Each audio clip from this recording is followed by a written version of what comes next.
Salmo 115, comentário bíblico expositivo, Warren W. Wiersbe. O Senhor havia dado ao seu povo uma grande vitória, e os israelitas desejavam professá-la diante de seus vizinhos pagãos e dar glória a Deus. Se os povos a seu redor tivessem visitado os exilados que haviam regressado, e se tivessem visto seu templo reconstruído, teriam perguntado: onde está o seu Deus? Não havia ídolos no templo, nem na cidade de Jerusalém. Ver também a diferença clara em Atos 17 e 16.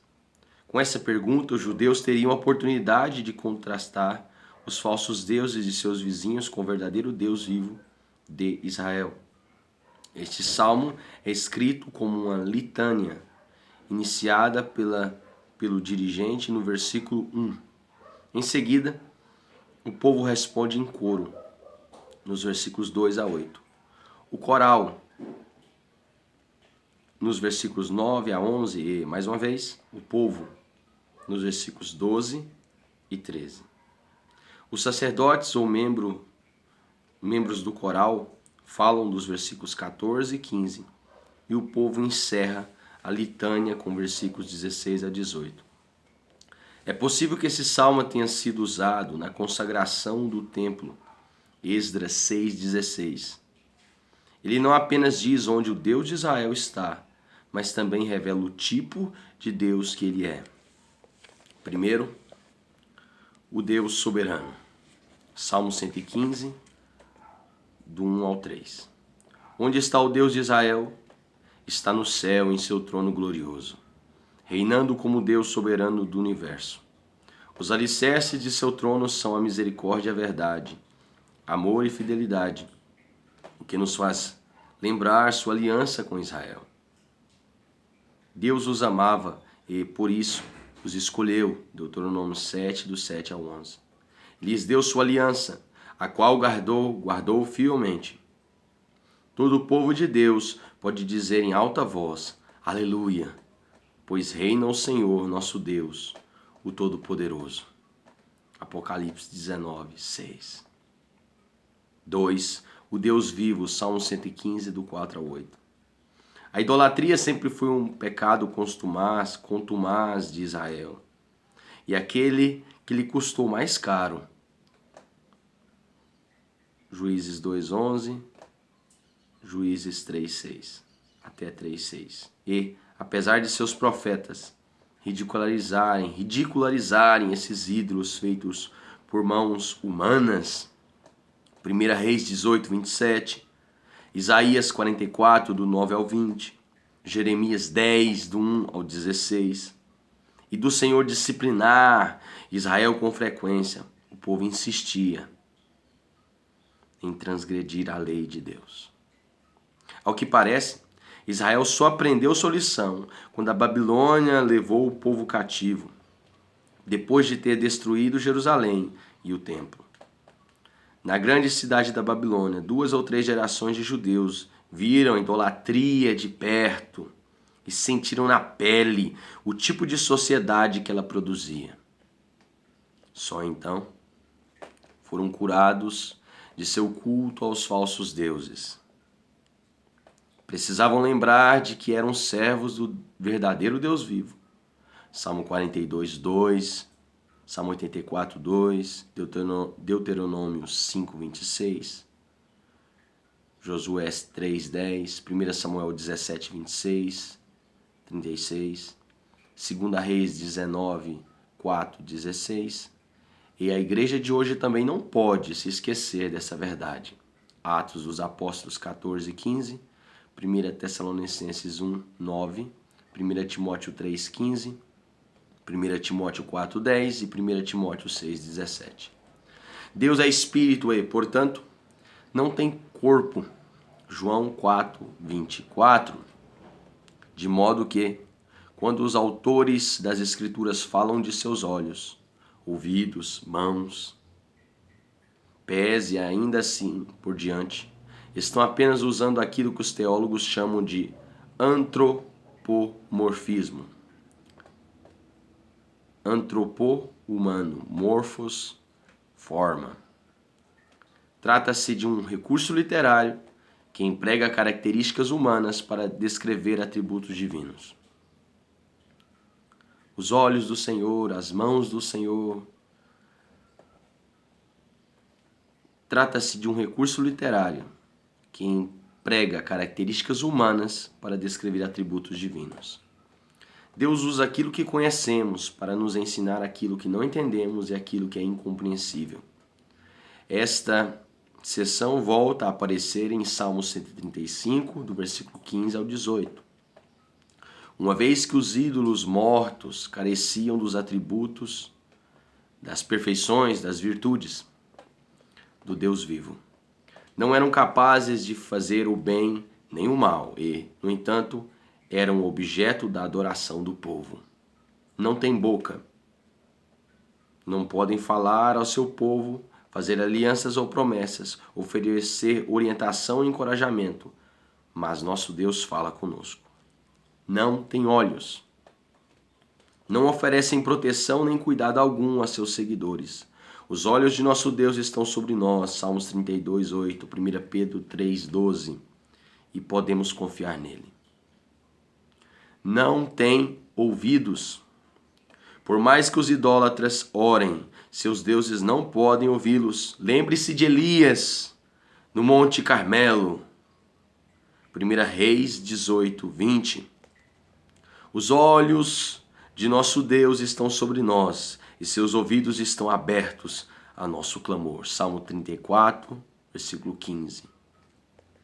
Não tem nariz. Essa é uma referência ao fato de Deus receber nossa adoração, Gênesis 8, 21. E de se agradar daquilo que oferecemos a Ele. João 12, do 1 ao 8. Efésios 5, 2. Filipenses 4, 18. Não tem mãos. Os artesãos que com suas mãos confeccionaram imagens de escultura têm mais poder do que esses ídolos que se chamam deuses. Nosso Deus pode operar em nosso favor quando procuramos lhe servir. Seus dedos fizeram o universo. Salmos 8, versículo 3. E seu braço nos trouxe a salvação. Isaías 53, 1. Ver também Isaías 41, 10, Isaías 46, do 1 ao 7. Não tem pés. O povo precisava carregar seus ídolos. Isaías 46, do 1 ao 7. Jeremias 10, do 1 ao 10. Mas nosso Deus nos carrega e caminha junto conosco. Isaías 41, 10, 13. Porém, o mais triste de tudo não é aquilo que os ídolos não podem fazer, mas sim aquilo que podem fazer com as pessoas que os adoram. Tornamo-nos semelhantes aos deuses que adoramos. Quem adora o verdadeiro Deus vivo tem os ouvidos transformados para ouvir sua verdade e também os clamores dos necessitados. Ele nos dá, o Deus Criador, os olhos para vermos sua palavra e seu mundo e também o caminho por onde ele deseja que andemos. Nossos sentidos espirituais desenvolvem-se e nos tornamos mais maduros em Jesus Cristo, Hebreus 5, do 10 ao 14.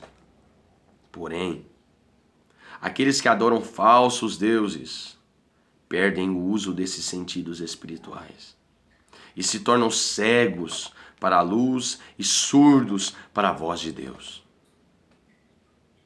Terceiro, o Deus doador. Salmo 115, do versículo 9 ao 15. O tema dessa sessão é confie em Deus e Ele dará a sua bênção, uma certeza absolutamente necessária para o remanescente desanimado. Carecia da bênção de Deus sobre suas lavouras, desejavam crescer em número, versículo 14. Por certo, o Senhor havia afirmado isso em sua aliança com Israel. Levíticos 26, do 1 ao 13. Deuteronômio 28, do 1 ao 14. E o povo precisava apenas ser lembrado dessa verdade.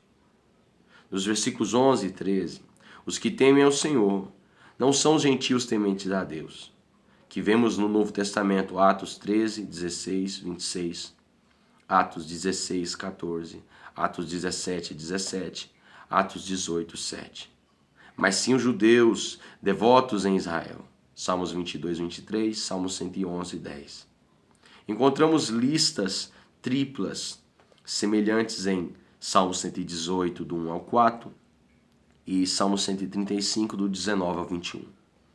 Tanto Esdras, em Esdras 6, 21, quanto Neemias, em Neemias 10, 28, dão a entender que o remanescente que regressou da Babilônia não era muito hospitaleiro com os forasteiros na terra. Deus havia sido o amparo e escudo de Abraão, Gênesis 15, 1. E também nos protegerá e suprirá todas as nossas necessidades. Salmos 3:3, Salmos 28, 7, Salmos 33, 20, Deuteronômio 33, 29. Uma vez que Jeová é o Senhor que fez os céus e a terra. Versículo 15 deste salmo. Salmo 121, 2, Salmo 124, 8, Salmo 134, 3, Salmo 146, 6, Isaías 40, do 12 ao 26, Jeremias 10, 11. Nossa adoração deve ser dedicada a Ele, não àquilo que Ele criou, nem àquilo que produzimos com as nossas mãos.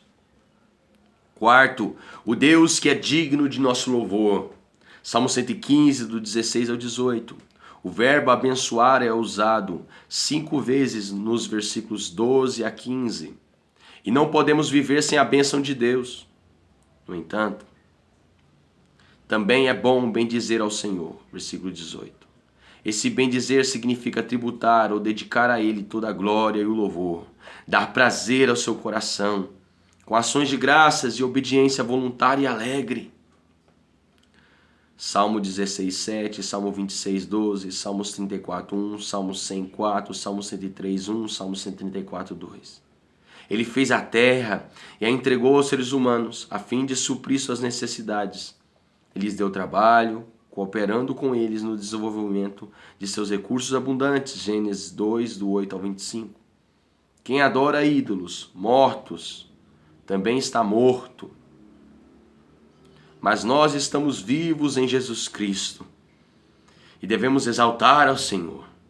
Afinal, se esperamos louvá-lo para todo sempre, é melhor começar agora e estar preparados quando o encontrar.